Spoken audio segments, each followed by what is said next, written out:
Bonjour à tous, je suis Gilles Mention, je venais vous saluer aujourd'hui, j'espère que vous passez une excellente journée. J'ai pensé qu'il pourrait être intéressant de venir faire un petit récapitulatif des grands principes essentiels de la loi de l'un. La loi de l'un, c'est des principes à la fois philosophiques et scientifiques qui étaient appliqués pendant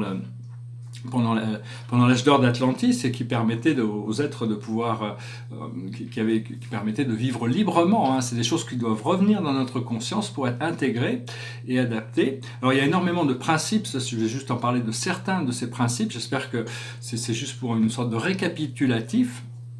Et, euh, et donc c'est pour mieux comprendre la loi divine, comment les choses fonctionnent dans la vie, parce qu'on a été éduqué dans une conscience qui est extrêmement limitée, et donc on a adopté des croyances qui créent toutes sortes de problèmes énergétiques à cause de ces croyances qui sont solidement ancrées à l'intérieur de nous. Donc en intégrant ces nouveaux principes de la loi de l'un, on arrive petit à petit à débloquer les anciennes croyances pour arriver à les remplacer par ces nouvelles connaissances qui sont ces 5 ou 6 principes que je vais évoquer aujourd'hui sur la loi de l'un.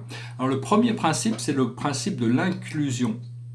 On nous a fait croire que on était exclu de la vie et que la vie existait seulement à l'extérieur de nous, alors qu'en réalité, on ne peut pas exister autrement que inclus dans la vie, inclus dans cette vie éternelle de Dieu, cette existence de l'univers. On est déjà intégré, connecté.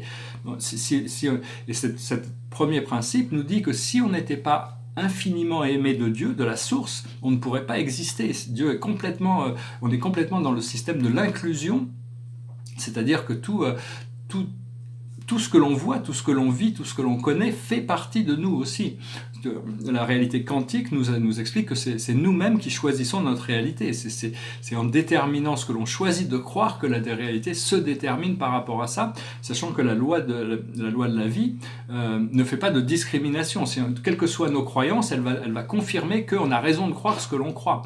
Donc c'est important de revenir sur ce principe d'inclusion, d'amour inconditionnel que la source nous porte à tout moment de la vie, tout en sachant que c'est un principe qui ne peut pas être remis en question. Tout le monde est inclus dans cette réalité. Hein. C'est des principes éternels qui ne changent pas. Deuxième grand principe, tout est un et un est tout. C'est-à-dire vous êtes Dieu, Dieu est tout, Dieu est un. Mais tout est un et un est tout. C'est-à-dire il n'y a rien qui n'existe indépendamment de l'un. Qu'avait découvert Empédocle, l'infini se cache en toute chose. C'est l'infini qui crée les choses. C'est l'infini qui les garde en fréquence, qui leur permet d'exister. Et donc c'est arriver à se reconnaître dans cet un, s'unifier à cette force éternelle qui est l'âme en essence, parce que l'âme a été créée à l'image du Créateur, à l'image de Dieu, et c'est notre âme qui descend ici pour apprendre des leçons en oubliant toute cette réalité, toute cette connaissance, toute cette sagesse, pour pouvoir continuer l'expansion de l'univers. Tout ça n'existe que par désir d'expansion. Mais il ne s'agit que d'une expérience en réalité. Toutes ces expériences de la vie ne sont que des expériences. Donc premier grand principe, c'est le principe de l'inclusion. On est toujours inclus dans ce principe d'amour éternel. Et si on existe, c'est qu'on a toujours existé et on existera toujours dans une forme ou une autre. On est éternel, on a toujours... quoi qu'il se passe, la mort est un principe... On nous a fait croire que la mort était éternelle et que la vie était temporelle, alors qu'en réalité c'est la vie qui est éternelle et la mort qui est temporelle. Donc le deuxième principe, c'est que un est tout et tout est un. Le troisième grand principe, c'est la loi de cause à effet. C'est la loi du karma. C'est la loi, tout ce que l'on produit se reflète sur nous d'une manière ou d'une autre. Vu que l'on est un, tout ce que l'on projette dans le monde d'une manière ou d'une autre, la loi revient pour nous éduquer et se refléter sur nous. Et donc c'est important de pacifier ses pensées, de devenir bienveillant, d'abandonner toute forme tous les conflits, tous les drames, toutes ces choses. Il faut prier pour ceux pour ceux qui les maintiennent, hein, parce que c'est pas besoin de ça. On peut trouver une solution. Il y a toujours des solutions harmonieuses aux choses. Et donc, ce troisième principe, c'est la loi de cause à effet, la loi de l'attraction et la loi parce qu'on vit dans un univers magnétique, et donc tout ce que l'on produit se reflète sur nous, tôt ou tard. Des fois, il y a des choses qui prennent du temps pour s'intégrer, pour se refléter, mais enfin, l'univers n'est qu'un miroir de notre propre conscience, et on a les moyens de recréer cette réalité tous les jours. Il faut lâcher prise sur le passé, sinon on devient déprimé si on est accroché sur le passé. Si on est accroché sur le futur, on devient anxieux, donc il faut lâcher prise sur le passé et le futur pour revenir dans le présent où on est en paix, où on trouve vraiment ce que l'on choisit de créer pour le futur. Quatrième grand principe, tout est en éternelle transformation, sauf la source Dieu qui ne change pas. Sinon, tout est en transformation, rien ne peut changer. Il n'y a rien qui peut changer, il n'y a rien qui ne peut ne pas changer. Tout est en éternelle transformation.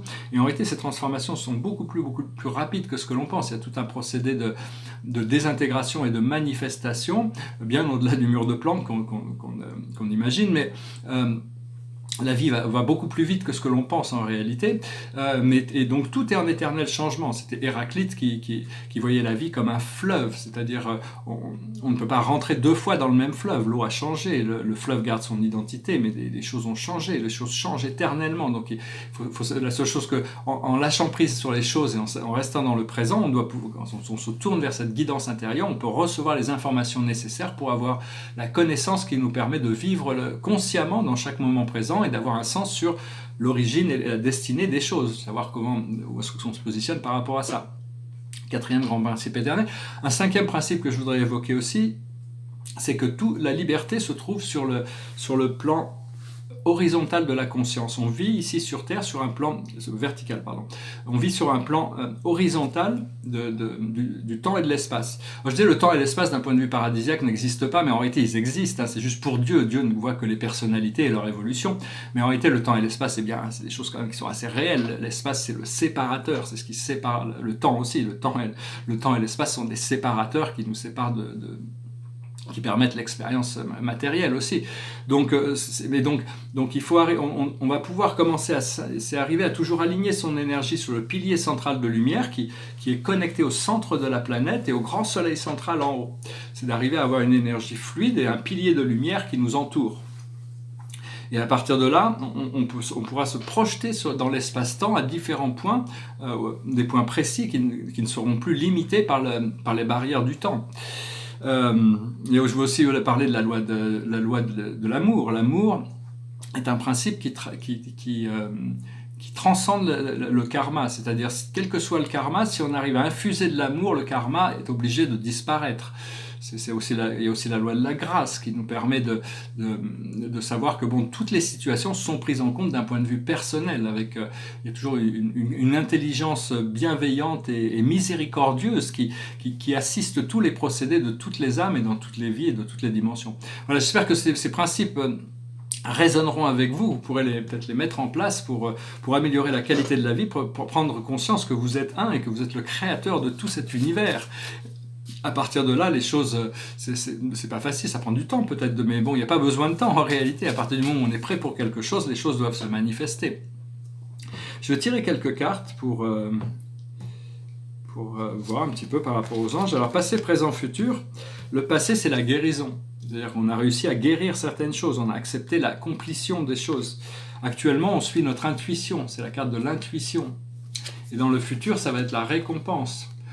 C'est-à-dire, c'est cette loi de cause à effet aussi, parce que ce que l'on produit, on finit toujours par récolter ce que l'on produit. Si on crée des bonnes causes, finalement, elles finissent toujours par pousser aussi. Il n'y a pas que les mauvaises causes qui poussent. Donc il faut être assez confiant, il faut essayer de pas trop se laisser distraire par toutes ces choses du passé qui peuvent encore revenir. La chose sur laquelle on travaille actuellement, c'est la droiture. Plus on est droit, c'est ce que le Bouddha avait découvert, on n'a pas besoin de Dieu extérieur. Il suffit de s'aligner avec la loi de la droiture, du juste, du bien, pour trouver cet alignement avec la loi, avec la force éternelle de la vie. Et la vérité nous libère quand on l'a découverte. Et l'aboutissant, ça va être une nouvelle rencontre, quelque chose de puissant qui va nous transformer, qui nous permet de devenir plus, de partager des plus. Donc il y a plein de rencontres, il y a des rendez-vous qui se préparent, il y a des rencontres. Et donc, j'espère que vous profiterez au maximum, que ce message aura résonné pour vous. Je vais peut-être juste pour la journée. Derrière moi, c'est un tableau qui s'appelle « Je suis qui je suis, Gilles Mansillon ». Alors, ça fait partie d'une série de 7 tableaux. Celui-là est assez fort, c'est le plus important de cette série. Pour le moment, je vais peut-être en faire des plus grands quand j'aurai un atelier. Bon, ici, c'est je suis, je suis, c'est inconditionnel, c'est inqualifié, c'est la Trinité du paradis, c'est le Père universel, le Fils éternel et l'Esprit infini, mais bon, ça se manifeste sous une forme un absolue, il y a pas trois dieux, il y a un Dieu qui a plusieurs formes, plusieurs aspects, donc il est le grand je suis au centre du paradis.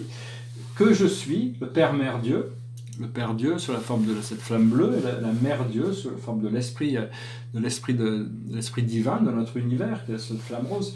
Qui je suis, Gilles Mansillon. Et après, il y a un mantra qui est en anglais, mais qui dit je suis comblé et je reçois tout ce que j'ai besoin. C'est des choses qui viennent de se répéter à soi-même. Au plus on arrive à l'intégrer et y croire, bon, même si bon, ça prend un peu du temps, mais c'est un bon mantra qui dit ça a été inspiré par des révélations du Gold Ring, c'était quelque chose en 2007. C'est un mantra qui dit je suis comblé, je reçois tout ce que j'ai besoin. Dans la gratitude, je sais que ce sentiment de joie, d'extase et de bonheur est éternel. Vu que il m'est donné constamment la lumière, la vie et l'amour. Je suis comblé et je reçois tout ce que j'ai besoin. Dans la gratitude, je sais que ce sentiment de joie, de bonheur et de joie, de bonheur et d'extase est éternel et que je reçois constamment la lumière, la vie et l'amour. Donc voilà, c'est un tableau assez dynamique, hein, moi je l'aime bien. Je vais peut-être chanter une petite chanson après, juste pour venir... Alors la plus haute sagesse pour nous aujourd'hui, c'est la destinée. Hein. On est sur les voies, on est sur la voie de notre destinée. On est là pour savoir quelle est la destinée. C'est là où on va trouver le plus de joie, là où on va trouver va être comblé dans cette destinée, parce que c'est vraiment ce qu'on a prévu. C'est la voie de la libération, trouver ça. Arriver à revenir à nous-mêmes, se connaître soi-même et être vrai par rapport à soi-même. Ce que l'on doit comprendre, c'est les responsabilités. Il y a des responsabilités qui sont associées à cette destinée. Ce que l'on doit faire, c'est le paradigm shift, c'est-à-dire une transformation complète de la peur à l'amour, de la séparation à l'inclusion, de la tristesse à la joie. Donc c'est vraiment arriver à se reconditionner pour arriver à aligner nos corps, le corps mental, le corps émotionnel. Mental et émotionnel sont liés, hein, et le corps physique et le corps astral spirituel. Donc c'est arriver à aligner ces énergies pour pas trop se laisser distraire par toutes ces forces qui cherchent toujours ces ombres qui reviennent toujours, qui viennent des égos. Et l'aboutissant, c'est la réussite. C'est la réussite. Donc il ne faut pas douter, il faut avancer, il faut continuer à travailler sur nous-mêmes et faire ce que notre cœur nous dit. Hein. C'est de rester bien en contact avec son cœur. C'est important. Le cœur possède une sagesse éternelle. Hein. Donc il faut vraiment, même si des fois c'est pas toujours facile de devoir faire des sacrifices. Il y a des sacrifices des fois à faire pour arriver à obtenir cette connexion. Hein. Enfin bon. Je sentais cette chanson. C'est une chanson de Serge Gainsbourg. Juste pour finir en musique. It goes like this. Oh, je voudrais tant que tu te souviennes, cette chanson était la tienne, c'était ta préférée, je crois, qu'elle est de Prévert et Cosma. Et chaque fois, les feuilles mortes te rappellent à mon souvenir. Jour après jour, les amours mortes n'en finissent pas de mourir.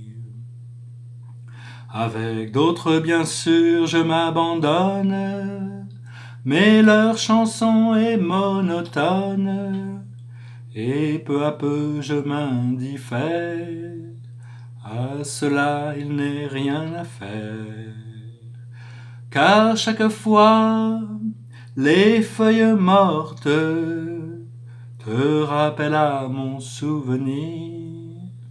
Jour après jour, les amours mortes n'en finissent pas de mourir. Peut-on jamais savoir par où commence et quand finit l'indifférence? Passe l'automne, vienne l'hiver, et que la chanson de Prévert, cette chanson les feuilles mortes s'effacent de mon souvenir. Et ce jour-là, mes amours mortes en auront fini de mourir. Voilà, salut Serge Gainsbourg. Et je vais tirer une dernière carte, juste pour finir, avec la cage, pour voir quelle est notre carte du jour. C'est l'Asie, c'est la sérénité du Bouddha. J'espère que cette sérénité, cette lucidité du Bouddha deviendra votre réalité permanente. Je vous dis à très bientôt, je vous remercie pour tout, pour vos likes, vos partages, vos commentaires, et je reviendrai à vous prochainement, si Dieu le veut. Namasté.